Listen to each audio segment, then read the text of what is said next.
Okay, so today I'm going to be explaining about active delay job shop scheduling. We're going to start off with the questions. There are routing machines and time so basically for routing machines, this explains the machines that we are going to be using for each operation and jobs. So for jobs and operations, if we want to define it easily, so jobs is basically, for example, it can be divided into, for example, job 1 is making a chair, job 2 is making a table, job 3 is making a stool. Operations are the things that you have to do in a job to make sure that the job is finished. So for example, operation 1 is cutting, operation 2 is assembly, operation 3 is finishing. So for job 1, operation 1, we are using machine 1. Job 1, operation 2, we are using machine 2, and so on and so forth. That continues for all the jobs and the operations.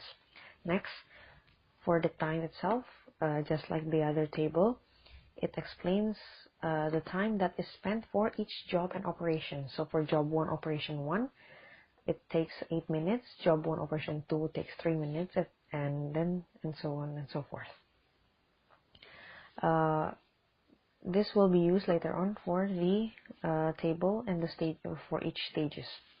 So here there is stage, there is machine, there is ST, and then all these symbols.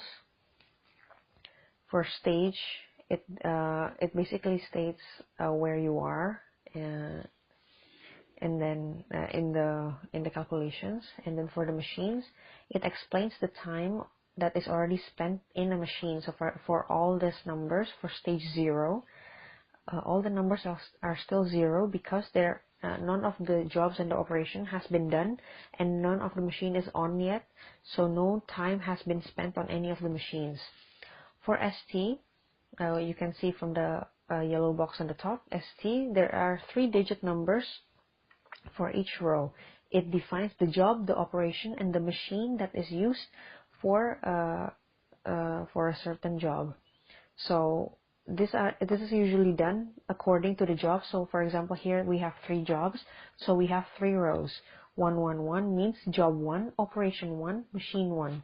This can be written based on the routing table, where job 1, operation 1, the cell that is connecting both is 1. So 111, job 2, operation 1, the machine is 1, job 3, operation 1, the machine is 2, which is why it is 312. And then after that, there is the starting time. The starting time,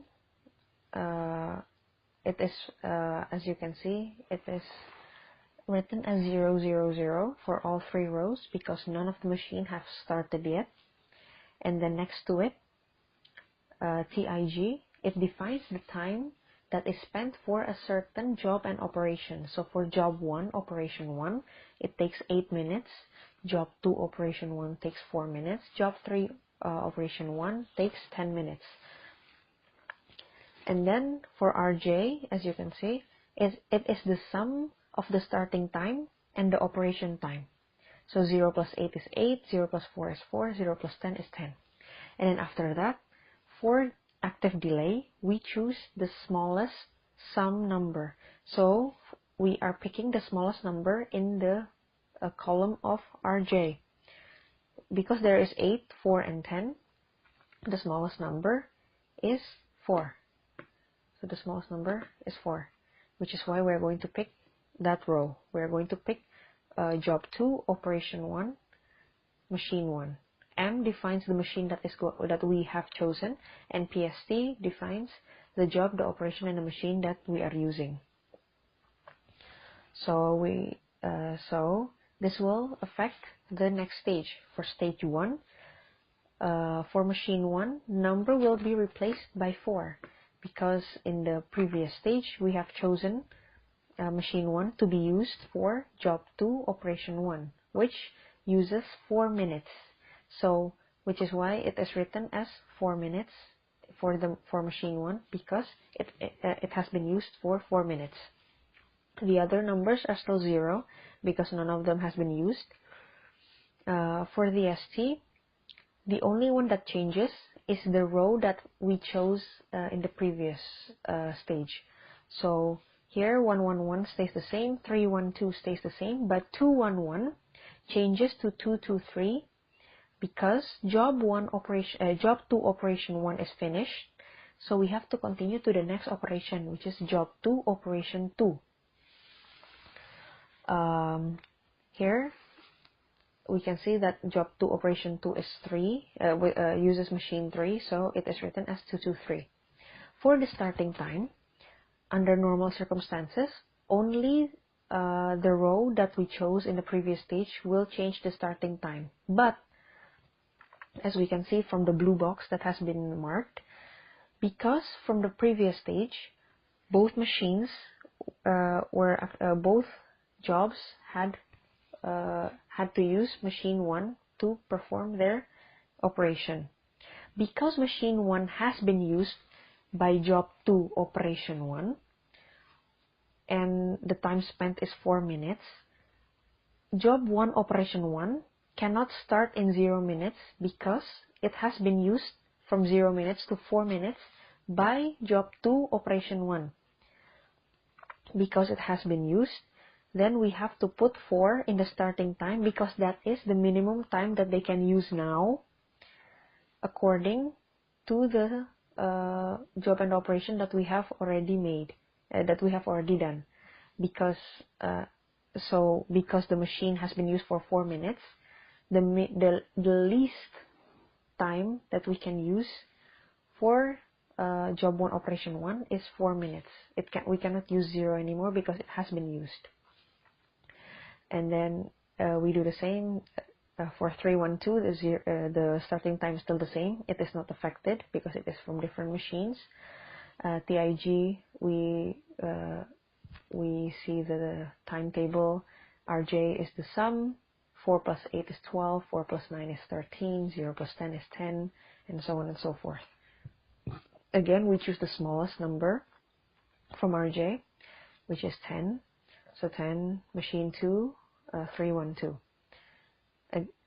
For stage 2, machine 2, because we are using 10 minutes, we are using it for 10 minutes, we write 10 minutes in machine 2. For this stage, as an example, it only changes the third row. So only the third row is affected, for starting time and for the operation time itself. It is the only one changed because in the previous stage it is the only one that uses machine 2. This will continue until we reach a point where we choose a job and operation that is almost finished. So for this one, we chose 19 is the smallest number for the RJ, for the sum number of the starting time and the operation time. So 2, 3, 4, job 2, operation 3. So the operation for all the jobs are only until 3. So this is the last operation. We do the same thing, but for the next stage, the number 19 will replace the previous number for machine 4, but the row will be erased. The row itself will be erased, and there will be and it will continue until we have finally finished with all the rows and we get the number that we need, which is the ending number for each machine. So from the questions that we've done here, we continue to make a Gantt chart according to the calculations that we have already done. So this Gantt chart is made based on each stage and what job and operation that we chose to do on that specific stage and apply it to the Gantt chart itself. So for example, for stage 0, we picked job 2, operation 1 on machine 1. So here, job 2 is the peach color. It starts from 0 minutes to 4 minutes in machine 1. And then for the second stage, for the stage 1, we chose job 3, operation 1 on machine 2, starting from 0 to 10. So as we can see, we've already done that as well for job 3 from 0 to 10 on machine 2 for job 3 with the color blue. This goes on for the rest of the stages as well. So for stage 2, from minute 4 to minute 8 on machine 1, here in green.